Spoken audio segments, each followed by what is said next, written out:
Hello students, how are you? আশা করি সবাই ভালো আছো। তো আজকে আমরা ক্লাস 6 এর আর্টিকেল বা পদার্থিত নির্দেশক এই বিষয়টা নিয়ে পড়াবো। আমি কতদিন বলেছিলাম তোমাদেরকে ভয়েসটা শুরু করব, বাট ভয়েসটা একটু পরে শুরু করি, যেহেতু আমাদের সরকারি যে সিলেবাস দেওয়া হয়েছে সেখানে আর্টিকেলটা আগে আছে, তো ভয়েসটা পরে পড়লেও চলবে। ওকে, তাহলে দেখো আমরা আজকে আর্টিকেল নিয়ে আলোচনা করব। আর্টিকেল একটা বাংলা অর্থ বলেছি একটু আগে, পদার্থিত নির্দেশক। যে শব্দ নির্দেশ করে কোনো কিছু সেটি হলো নির্দেশক, আর ইংলিশে বলা হবে এটাকে আর্টিকেল। পদ আশ্রিত নির্দেশক বাংলায় আমরা বলি, আর ইংরেজি আর্টিকেল। তোমরা একটু ভালো করে খেয়াল করো, এটাকে অনেকে অত বেশি গুরুত্ব দেয় না, কিন্তু এটা খুব গুরুত্বপূর্ণ একটা বিষয়। আর্টিকেলের ভুল যদি হয় কোনো সেন্টেন্স, ইংলিশ সেন্টেন্সে, তাহলে তোমার লাইনটাই তো তোমার পরিপূর্ণ হলো না। কেমন? তো কোনো একজন ইংলিশ ভালো জানা ব্যক্তি যদি আর্টিকেলের ভুল করে তাহলে এটা কি মানাবে না। সুতরাং আর্টিকেলের বিষয়টা খুব ইম্পর্টেন্ট, ভেরি ইম্পর্টেন্ট। কোথায় তুমি আর্টিকেল ইউজ করবে, তার আমরা একটু বিস্তারিত আলোচনা করি। দেখো, আচ্ছা, আর্টিকেল বা পদার্থিত নির্দেশক মূলত প্রথমত দুই প্রকার বলবে, ঠিক আছে? প্রথমত দুই প্রকার আমরা দেখাচ্ছি। দেখো, নাম্বার 1 হচ্ছে ইনডেফিনিট, নাম্বার 2 হচ্ছে ডেফিনিট। কেমন? এগুলো বাংলা দেখো, বাংলাও আছে। ইনডেফিনিট মানে অনির্দিষ্ট,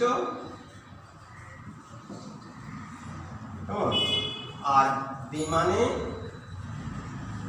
নির্দিষ্ট। আচ্ছা, তাহলে আর্টিকেল প্রধানত দুই প্রকার, ইনডেফিনিট অনির্দিষ্ট, ডেফিনিট নির্দিষ্ট। এখন অনির্দিষ্ট বা ইনডেফিনিটের মধ্যে দুইটাকে দেওয়া যায়, এ এবং এন। কেমন? এ এবং এন হচ্ছে ইনডেফিনিট আর্টিকেল। এরপরে ডেফিনিট আর্টিকেল যেটা নির্দিষ্ট, সেটা হচ্ছে শুধুমাত্র দি। ওকে, তাহলে টোটাল মোট আমরা আর্টিকেল পেলাম তিনটা, এ, এন এবং দি। ওই তিনটাকে আমরা একসাথে আর্টিকেল বলি, ঠিক আছে? তবে ক্লাসিফিকেশন এভাবে হবে, ইনডেফিনিট হবে বিভাগে বিভক্ত এ এবং এন, আর ডেফিনিট শুধু একটাই দি। ওকে, এখন এই এ, এন এবং দি, এই তিনটির ইংলিশ লাইনে যে ব্যবহার বা ইউজ আমরা করি ইংলিশ লাইন লিখতে বা বলতে, দুটোর অ্যাপ্রোপ্রিয়েট ব্যবহার আমাকে জানতে হবে। যদি পার্টিকুলার এ, এন দিয়ে পার্টিকুলার কোথায় কোথায় ইউজ করা হয় তার অনেকগুলো ব্যাখ্যা আছে। কেমন? আমরা এগুলো একটা একটা করে দেখি, ভালো করে খেয়াল করবে। কেমন? ওকে,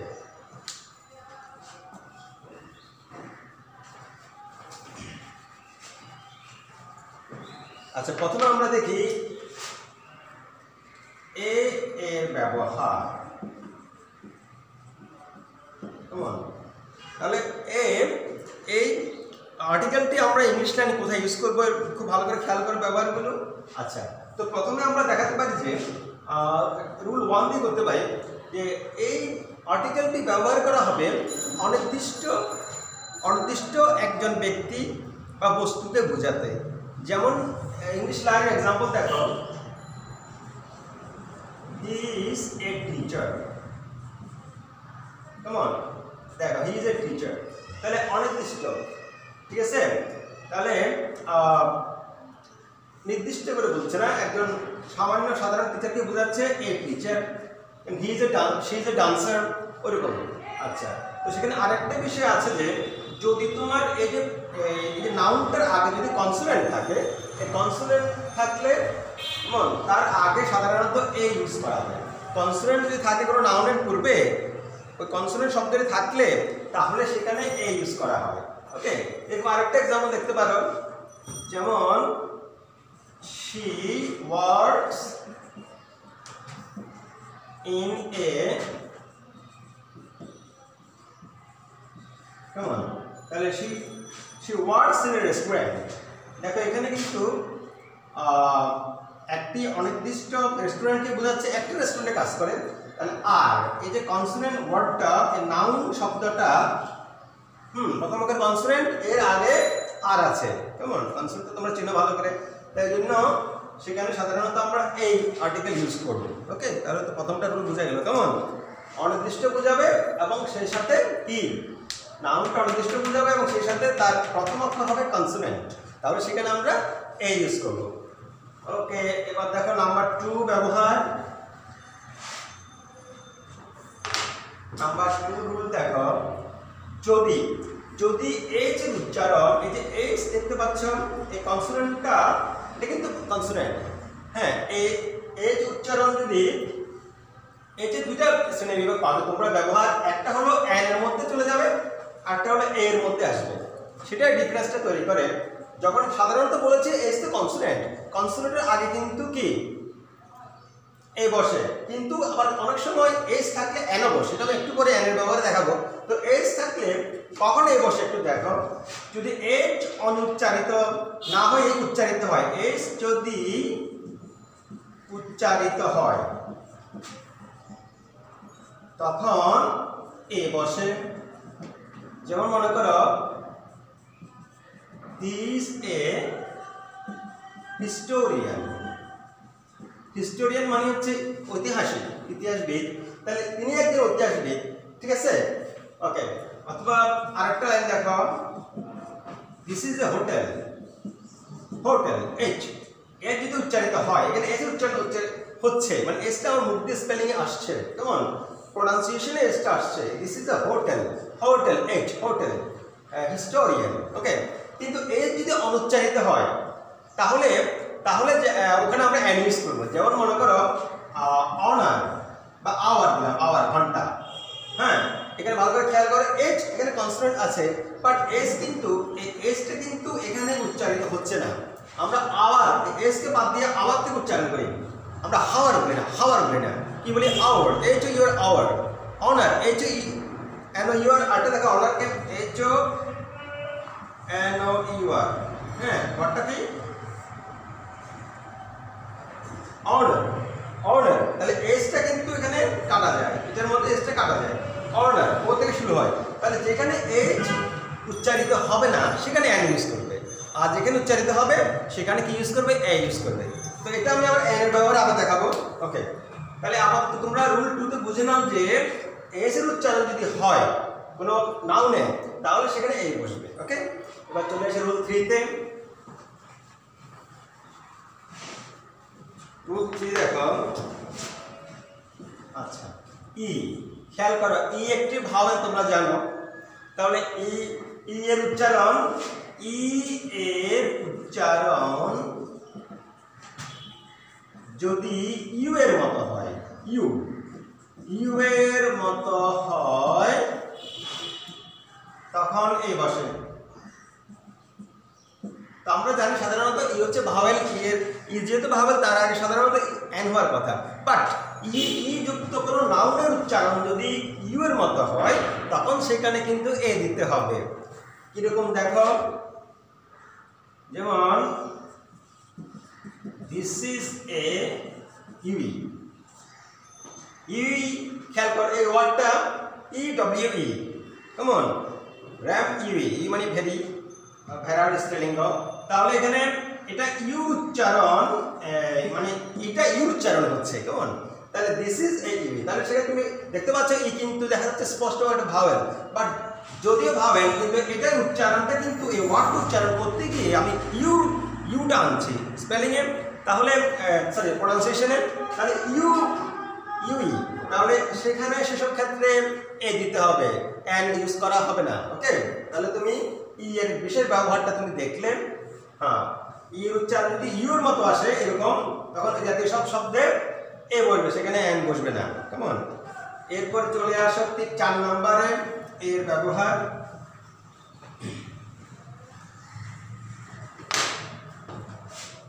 ওকে।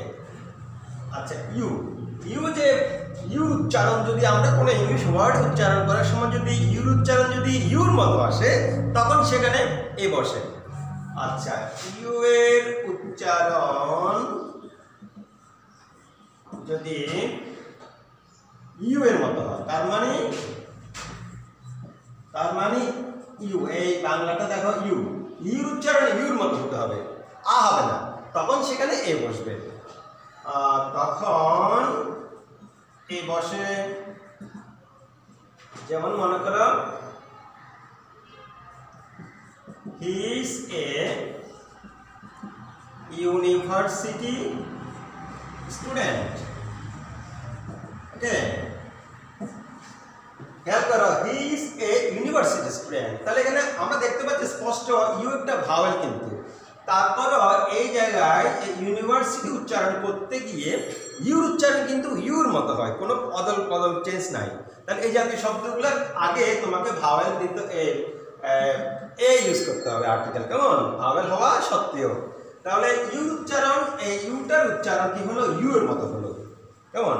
আর যদি অন্যরকম উচ্চারণ হয়, যেমন মনে করেন আ, তখন সেখানে এন ইউজ করতে হবে। তো এখন বোঝা গেল যে ইউর উচ্চারণ যদি ঠিক অ্যাজ ইট ইজ ইউর মতোই থাকে ওই ওয়ার্ডটিতে উচ্চারণ, তাহলে তার আগে কিন্তু এ দিতে হবে। আরেকটা এক্সাম্পল দেখা একটু ক্লিয়ার হবে। লাইন দেখাচ্ছি, this is a unique, this is unique word, এটা অদ্বিতীয় একটা কাজ।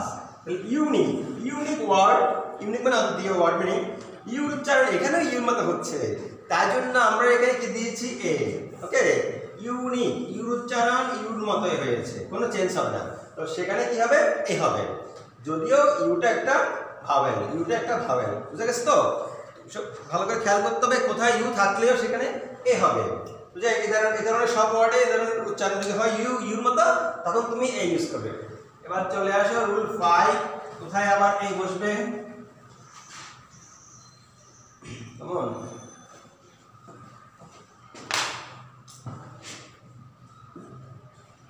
আচ্ছা, এবার দেখো অনেকগুলো ইংলিশ ফ্রেজ আছে, ফ্রেজ, ইংলিশ ফ্রেজ বা বাংলায় বলে এটাকে বাগধারা বা শব্দগুচ্ছ, কেমন। ওখানে দেখো এখানে ওখানে এ ইউজ করা হয়, যেমন করো এ লট অফ, প্রচুর পরিমাণে, কেমন, a lot of, a great deal of, a great deal of, এটাও প্রচুর পরিমাণে। তারপরে মনে করো in a fix, in a fix মানে হচ্ছে যে হতভম্ব হয়ে যাওয়া, কেমন, ইন এ ফিক্স, ওকে ওকে। অথবা ইন এ বডি, কেমন, in a body, in a body মানে হচ্ছে যে, ইন এ বডি মানে একসাথে একযোগে কোনো কাজ করা হবে, একসাথে কোথাও যাবে, in a body, they went there in a body, তার একসাথে গেল, তাহলে ইন এ বডি। তাহলে অনেকগুলো ইংরেজি ফ্রেজের মাঝখানে বা সামনেও তোমার আর্টিকেল এ ইউজ করতে হয়। ওকে, তাহলে এটা আরেকটা ব্যবহার দেখি রুল 5। এবার চলে আসে রুল 6 এ, কি দেখা যাচ্ছে দেখো এই ব্যবহার। আচ্ছা আচ্ছা, অনির্দিষ্ট কোনো ব্যক্তিকে বোঝাতে, অনির্দিষ্ট কোনো অপরিচিত কোনো ব্যক্তিকে বোঝাতে সেখানে কিন্তু এ ইউজ করতে হবে। ওকে, এরকম লাইনটা দেখো, এ মিস্টার নজরুল কেম yesterday.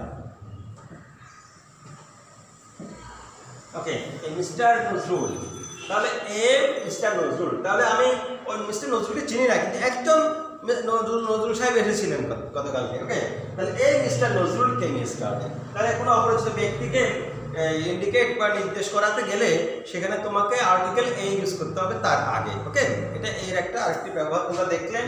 এবার চলে আসে রুল 7 এ। রুল 7 হচ্ছে যে, আচ্ছা, আমরা অনেক সময় একগুচ্ছ কোনো জিনিস কিনি বা ডজন বা 100, 1000, এর আগে কিন্তু এ ইউজ করতে হয়। এরকম দেখো, she bought a dozen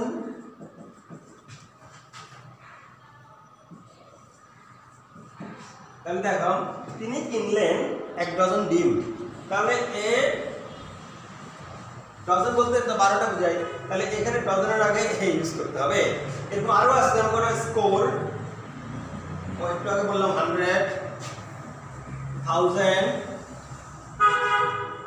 কেমন, এই জাতীয় শব্দগুলোর আগেও আমরা আর্টিকেল এ ইউজ করতে হবে। ঠিক আছে, তাহলে এটা হলো এর আরেকটা ব্যবহার। রুল 7 দেখলে। আচ্ছা আচ্ছা, 8 নাম্বার দেখো। 8 নাম্বার হচ্ছে যে, যখন একজন ব্যক্তির সঙ্গে আরেকজন ব্যক্তির তুলনা করা হয়, সাধারণত কোনো কোনো বাক্যে এ ইউজ করতে হয়, তখন কিরকম দেখো এক্সাম্পল,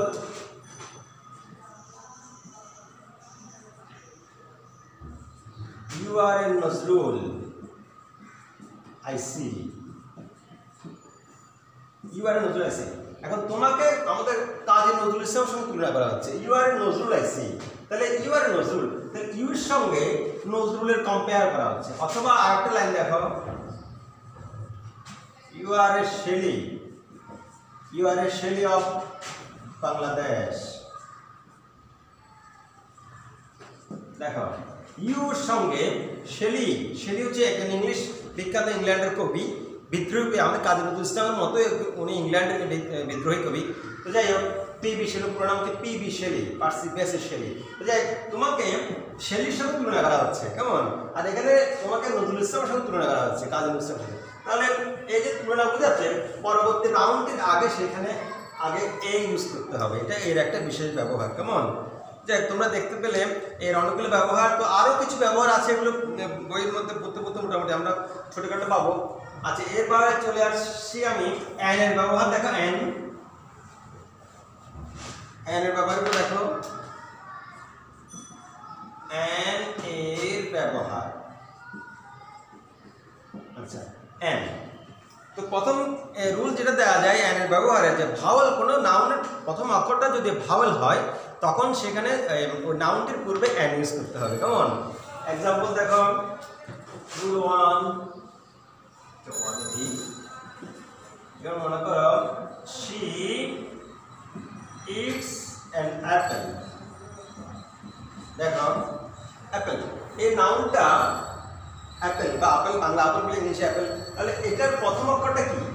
ভাওয়েল, এই আই ইউ ভাওয়েল মধ্যে করেছে, তার জন্য সাধারণভাবে আমরা সেখানে অ্যান ইউজ করবো। যেমন মনে করো এগ, যেমন অরেঞ্জ, আইসক্রিম, তাহলে সবগুলোর প্রথমে কিন্তু ভাওয়েল আছে, কেমন?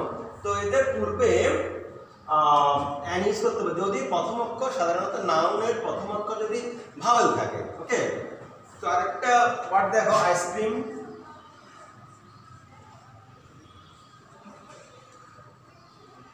আইসক্রিম, কেমন? আই, তাহলে সেখানে অ্যান হবে। তারপর যদি বলি এগ, হ্যাঁ, তো ওখানে অ্যান হবে। তো তুমি সাধারণত যদি ভাওয়াল হয় নাউনের পূর্বে তার আগে অ্যান হয়, এটা প্রথম রুল হিসাবে বুঝে নিলে। এবার রুল 2 দেখো,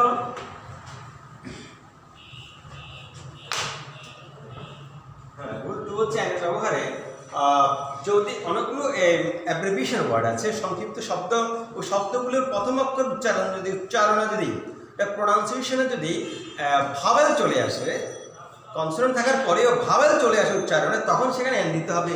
কিরকম দেখো, যদি বলি হি ইজ অ্যান এমএ, খেয়াল করো এমএ। অ্যাব্রিভিয়েশন ওয়ার্ড বলতে আমরা বুঝি যে সংক্ষিপ্ত শব্দ, মাস্টার অফ আর্টস, বড় অক্ষরগুলোকে, বড় শব্দগুলোকে যখন সংক্ষিপ্ত করা হয় এটাকে বলা অ্যাব্রিভিয়েশন। অ্যাব্রিভিয়েশন অনেক হতে পারে, আরো কয়েক হাজার হতে পারে। এবার দেখো MA, master of arts, master of arts একটা ডিগ্রি, কেমন? বিশ্ববিদ্যালয় থেকে দেওয়া হয়। তাহলে এমএ, এটা দেখতে পাচ্ছি এখানে এই অ্যাব্রিভিয়েশনটার এমটা কিন্তু এটা কনসোনেন্ট, কনসোনেন্ট হওয়ার পরে এম উচ্চারণ করার ক্ষেত্রে আমরা এম, এম, এটা আমাদের মুখ থেকে বের হওয়ার কথা না, কেমন? এম। তাই জন্য ওই যে এটা আসে, ওই যে ভাওয়েলটা, এই ভাওয়েলটা আসে, তার জন্য সেখানে অ্যান ইউজ করতে হয়। ওই জন্য আমি অ্যান দিলাম। তাহলে he is an M A, M A. Okay, এরকম আরো অনেকগুলো ওয়ার্ড তোমরা পাবে। যদি বলি she is an LLB, advocate. Okay, LLB মানে কি? License of Bachelor of Law license. Come on, he is an LLB advocate. উনি একজন LLB ডিগ্রিধারী অ্যাডভোকেট। তাহলে LLB, খেয়াল করো LLB, এই যে এলটা কিন্তু একটা কনসোনেন্ট। ওকে, এল কনসোনেন্ট হওয়ার পরেও এল উচ্চারণ করতে তোমার কিন্তু এ আসবে, ভাওয়েল আসবে, এলএলবি, এল, এল, এটা আসে। ওকে, তাই জন্য আমি সেখানে অ্যান ইউজ করতে হবে।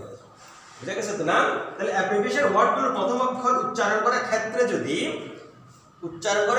যদি ভাওয়েল চলে আসে, যে কোনো ভাওয়েল, তখন তার পূর্বে ওই অ্যাব্রিভিয়েশন ওয়ার্ডের পূর্বেই তোমাকে অ্যান ইউজ করতে হবে। এটা হলো অ্যানের একটা বিশেষ ব্যবহার। এরকম আরো অনেক ওয়ার্ড পাবে, যেমন মনে করো FRCS, fellow of the royal college of surgeons, কেমন? ওকে, তারপর আরো আছে মনে করো এমবিবিএস, এমবিবিএস, হ্যাঁ, এমবিবিএস এটা একটা ডাক্তারের ডিগ্রি, এটাও বড় ডাক্তারের ডিগ্রি। এটা হলো প্রাথমিকভাবে ডাক্তার শিখতে গেলে লাগে MBBS, bachelor of medicine and bachelor of surgery. Okay, তাহলে এম, ওই এম এর মতো এখানেও আরও আছে এক্স রে, এক্স রে, এর আগেও কিন্তু এন দিতে হবে। তো তোমরা এন এর বিশেষ ব্যবহারটা দেখলে, এবার চলে আসে রুল 3-তে।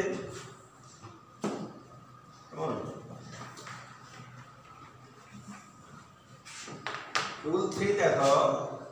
আচ্ছা, আমরা ইউর উচ্চারণ একটু আগে দেখিয়েছিলাম, ইউর উচ্চারণ যদি ইউর মতো হয় যেমন ইউনিভার্সিটি, ইউনিক, তখন সেখানে এ দিতে হয়, বলেছিলাম একটু আগে। এখন দেখো ইউ থাকার পরে সেখানে এন কিভাবে বসে। ইউর উচ্চারণ, ইউ এর উচ্চারণ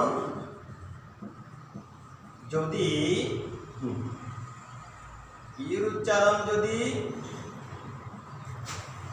আ এর মতো হয়, আ সরো আ এর মতো হয়, তখন এন বসে। আচ্ছা, এবার দেখি তো ইউর উচ্চারণ আর মতো হয় উদাহরণ ওয়ার্ড আমরা দেখি। যেমন মনে করো this is an umbrella. Okay, umbrella. দেখো এখানে ইউ আছে, ইউ থাকার পরে ইউর উচ্চারণ কিন্তু ইউনিভার্সিটির মতো সেখানে কিন্তু ইউ নয়, এখানে উচ্চারণটা কিন্তু ইউ নয়, এটা আ।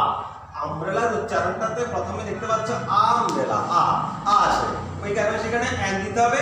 তুমি সেখানে আগের মতো ইউনিভার্সিটির মতো এ দিতে হবে না, এখানে কি দিতে হবে, আ উচ্চারণ যদি হয় তাহলে সেখানে এন দিতে হবে। সেটা হলো ইউর স্পেশাল ব্যবহার, বুঝতে পারলে আমব্রেলা। কেমন?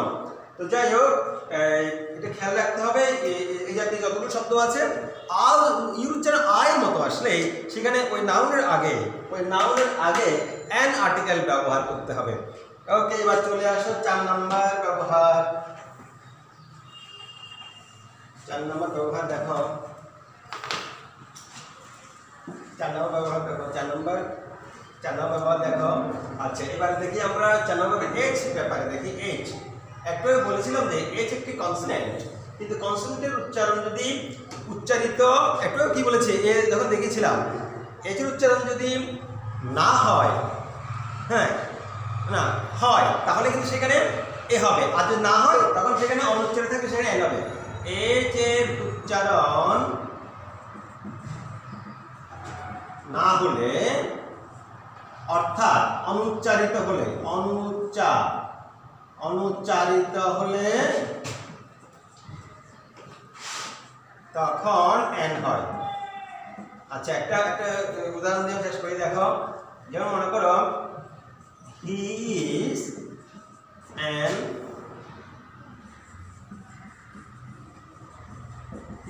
অনারেবল ম্যান, তিনি একজন সম্মানী ব্যক্তি, অনারেবল। খেয়াল করো এইচের উচ্চারণ কিন্তু এখানে এই ওয়ার্ডে এসেছে হচ্ছে না, আমরা ও থেকে শুরু করি উচ্চারণের সময়, অনারেবল হয় না, তাহলে এইচটা উচ্চারণে কাটা যায়, তাহলে এইসব ক্ষেত্রে এন হবে। আর যদি উচ্চারিত হয় তখন এ হবে, যেটা আমরা একটু আগে দেখেছিলাম। যেমন অ্যান আওয়ার, 1 ঘন্টা, তাহলে আওয়ার লিখতে গেলে এইচের উচ্চারণটা তখন কাটা যাবে, ও থেকে শুরু হবে উচ্চারণ, আওয়ার, হওয়ার না। তাহলে খেয়াল রাখতে হবে যে এইচের উচ্চারণ যদি না হয় এন হবে, আর হলে এ হবে।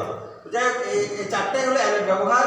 তো আর্টিকেল আরও বিস্তারিত আছে, দিয়ে ব্যবহার আমরা আগামী ক্লাসে করব। তো তোমরা এই এবং এন আজকে ভালো করে স্টাডি করো, তো পরবর্তী ক্লাসে আমরা ডেটা ইউজ দেখাবো। ওকে, তো সবাই ভালো থাকিও। আজকে আমরা এখানে শেষ করি, পরবর্তী ক্লাসে একটু মনোযোগ দিয়ে খেয়াল করলে তারপরে আমরা পুরো আর্টিকেল চ্যাপ্টার শেষ করতে পারবো। তো থ্যাংক ইউ, সবাই ভালো থাকিও, থ্যাংক ইউ।